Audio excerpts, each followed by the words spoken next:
اور میں ایک بڑی پیاری بات پڑھ رہا تھا، حافظ جلال الدین سیوطی کرتے تاریخ الخلفاء میں اور حافظ ابن کثیر البدایہ والنہایہ میں، کہ ابھی مسلمان دار ارقم میں تھے اور وہاں پہ تعلیم تربیت خفیہ طور پر جاری تھی، ابھی اذن نہیں تھا کہ اس تبلیغ کو عام کر دو۔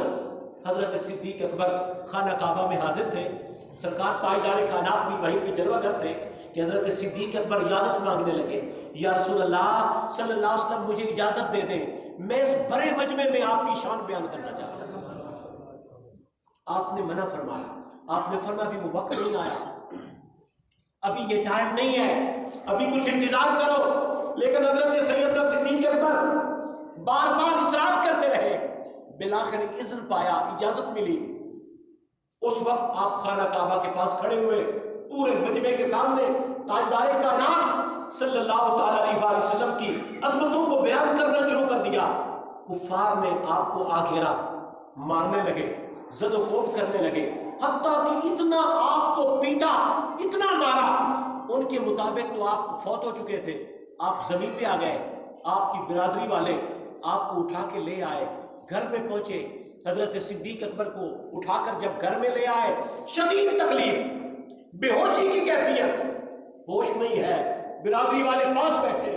اس بات کے انتظار میں کہ اگر صدیق اکبر کی روح پرواز کر گئی ہم انتقام لیں گے،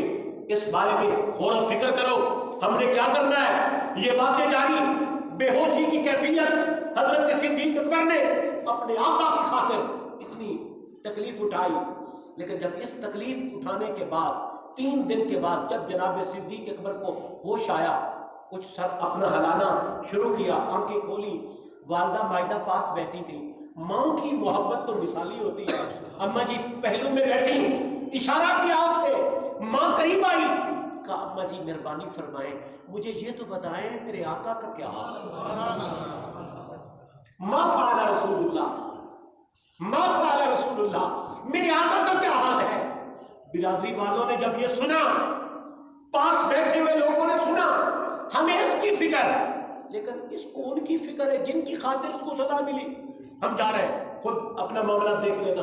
لوگ سارے چلے گئے، آپ نے اپنی والدہ مائدہ کو قریب بیٹھی امی جی کو عرض کیا، اماں جی بتاؤ نا جی میرے سرکار کا کیا حال۔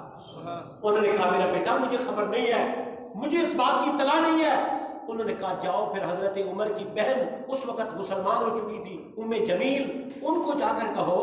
کہ ام جمیل سرکار کا کیا حال ہے۔ اماں ان کے گھر میں آئی، حضرت صدیق اکبر کی والدہ مائدہ جب وہاں پہ پہنچی، حضرت ام جمیل بنت خطاب رضی اللہ تعالیٰ عنہ، وہ بھی ابھی اسلام اور اس نعمت کو چھپائے ہوئی تھی، ان سے جا کر کہا کہ سرکار کا کیا۔ میرے بیٹے ابو بکر نے کہا پوچھاؤ، انہوں نے کہا میں ان باتوں سے باخبر نہیں ہوں، کیونکہ سرکار کا حکم تھا ابھی اس بات کو عیاں نہیں کرنا، لیکن اتنا کرتی ہوں تمہارے ساتھ چلتی ہوں، دیکھتی ہوں بیٹے کا تیرے کا کیا حال ہے۔ وہاں پہ حاضر ہوئی حضرت ام جمیل بنت خطاب رضی اللہ تعالیٰ عنہ، حضرت صدیق اکبر کے پہلو میں آ کر بیٹھی، ان کی تکلیف کو دیکھ کر بے قرار ہوئی، اور جب صدیق اکبر نے ان سے بھی یہی پوچھا، ام جمیل بتانا میرے یار کا کیا، سرکار کا کیا۔ حضرت سیدنا صدیق اکبر جب پوچھنے لگے، حضرت ام جمیل نے اشارہ کیا ماں تیری بیٹی ہے، انہوں نے کہا اماں جی کی فکر نہ کرو، تم مجھے بتاؤ سرکار کا کیا۔ انہوں نے کہا سرکار خیریت سے ہے۔ ماں کہنے لگی بیٹا کچھ کھا پی لو، تیری 3 دن سے کمزوری، بیماری، نکاح اس درجے پہ ہے کہ تمہاری شکل دیکھی نہیں جاتی۔ آپ کہنے لگے اماں جی اس وقت تک کھانا اچھا نہیں لگتا، تب تک پانی کا ایک گھونٹ بھی میرے اندر نہیں جاتا جب تک میں اپنے آقا کو خیریت سے دیکھ نہیں لیتا۔ یہ بات وہ سمجھتا ہے جس کو عشق و محبت کی کچھ حروف ابجد کی خبر، جو اس وادی سے بے پرواہ، جس نے عشق و محبت کی سرزمین میں قدم نہیں رکھا، ہم جیسے وہ افراد اس بات کو کیا جانے۔ حضرت صدیق اکبر کشتہ عشق مصطفیٰ تھے، تاجدار کائنات کی محبت میں ڈوبے ہوئے تھے، اس بے قراری میں، طبیعت کی نکاحت میں جب زبان کھلی پہلا جملہ نکلا ماں بس دنیا چھوڑ، یہ بتا میرے سرکار کا کیا، میرے سرکار کا کیا۔ اللہ اکبر۔